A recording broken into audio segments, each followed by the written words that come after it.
وہ کافی ہاؤس میں داخل ہونے کے بعد ادھر ادھر دیکھے بغیر ٹیلی فون بوتھ میں داخل ہو گیا جو اس وقت خالی پڑا تھا۔ تھائی بڑی توجہ سے اس کی طرف دیکھ رہی تھی۔ اس آدمی نے ہک پر ٹنگا ہوا ریسیور اٹھایا اور جیب سے سکے نکال کر سلاٹ میں ڈالنے کے بعد نمبر ملانے لگا۔ چند سیکنڈ بعد اس نے دوسرے ہاتھ کی انگلی سے ہک کو دبایا تو سکے نیچے والے خانے سے باہر آ گئے۔ اس نے 2-3 مرتبہ کوشش کی مگر غالباً فون خراب تھا، کال نہیں ہو سکی۔ کیا بات ہے؟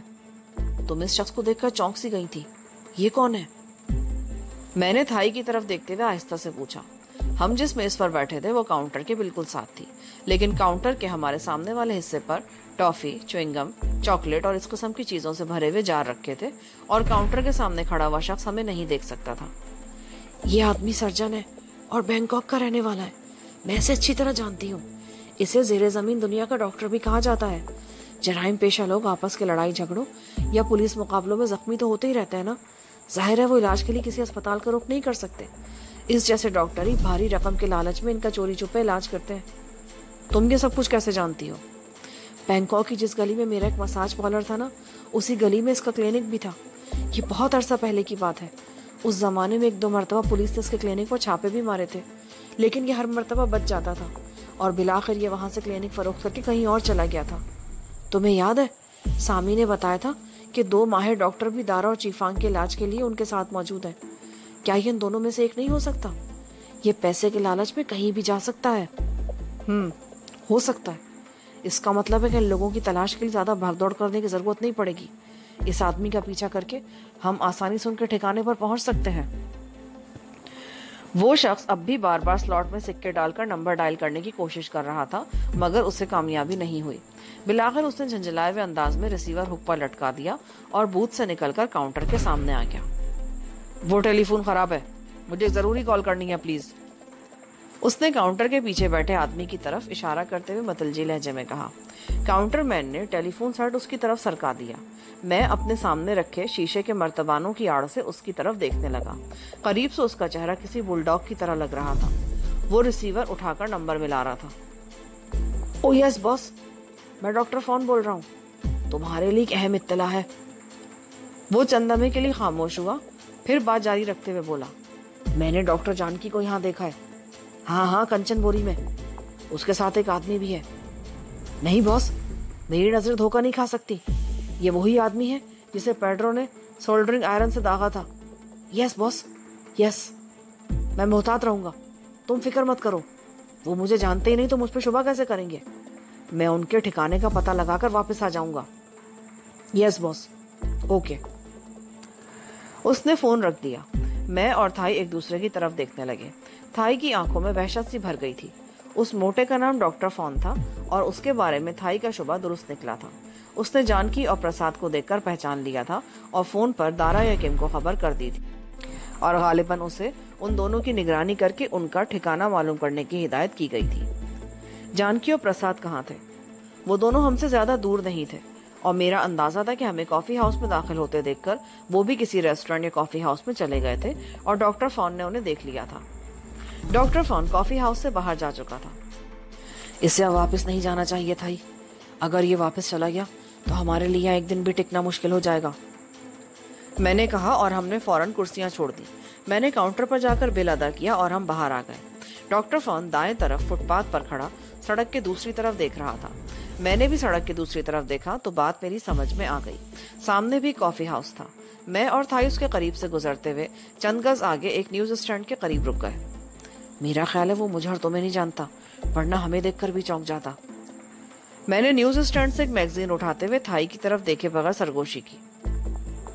میرا خیال ہے جانکی اور پرساد سامنے والے کافی ہاؤس میں ہے، تم یہیں رکو، میں جا کر انہیں صورتحال سے آگاہ کرتی ہوں، اس کے بعد اس شخص کو گھیرنے کی کوشش کریں گے۔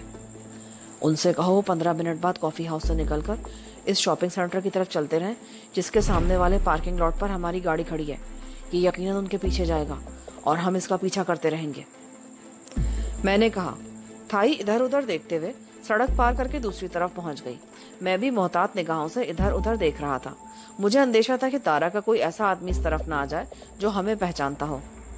تھائی سامنے والے کافی ہاؤس کے سامنے رک کر اس طرح ادھر ادھر دیکھنے لگی جیسے اسے کسی کی تلاش ہو۔ پھر وہ کافی ہاؤس کے اندر گھس گئی، لیکن اس کی واپسی میں 3 منٹ سے زیادہ نہیں لگے تھے۔ میں نے انہیں سمجھا دیا ہے، وہ دونوں ٹھیک 15 منٹ بعد کافی ہاؤس سے نکل جائیں گے۔ اس نے میرے ہاتھ سے میگزین لیتے ہوئے سرگوشی کی۔ وہ کھڑے کھڑے میگزین کی ورقردانی کرنے لگی۔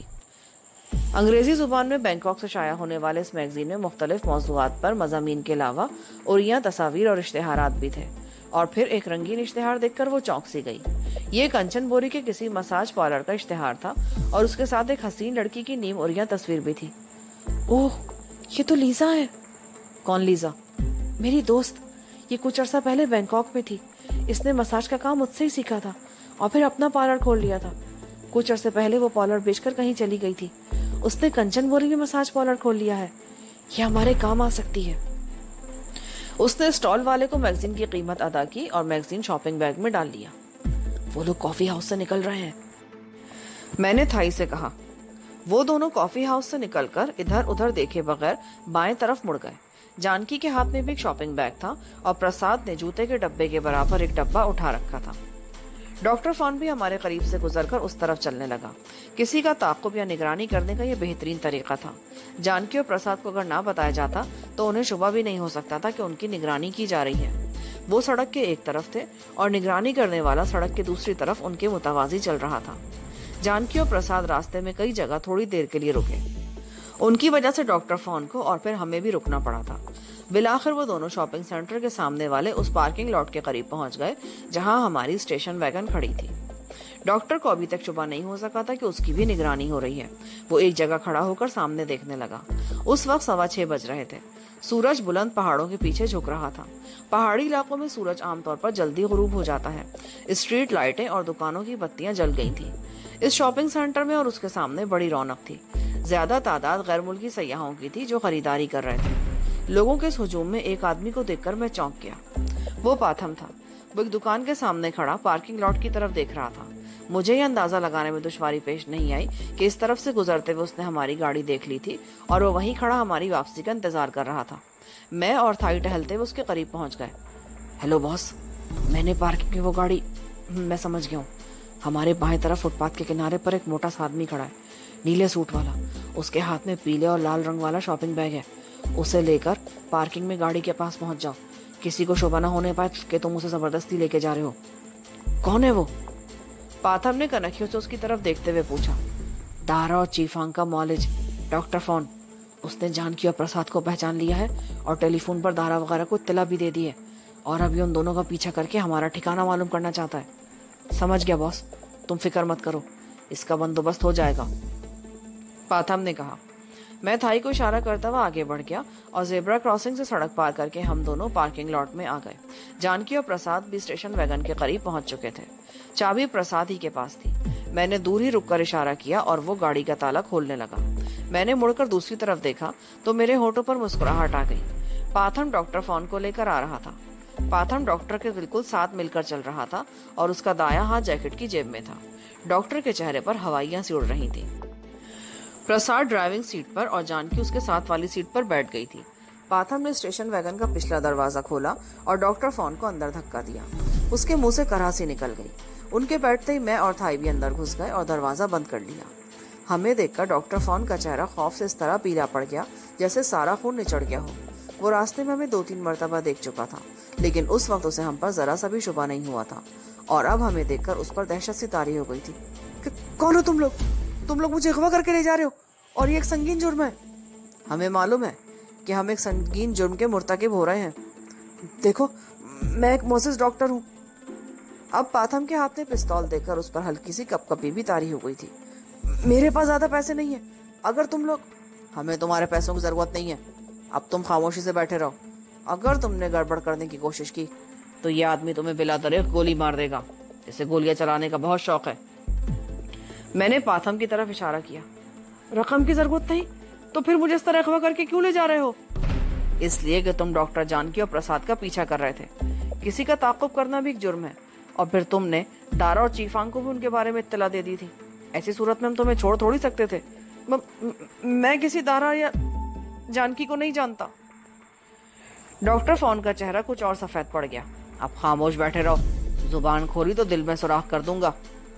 پاتھم نے غراتے ہوئے پستول کی نال اس کے پہلو سے لگا دی۔ اس دوران میں اسٹیشن ویگن پارکنگ لاٹ سے نکل کر سڑک پر دوڑنے لگی تھی۔ یہ سیاحت کا سیزن تھا۔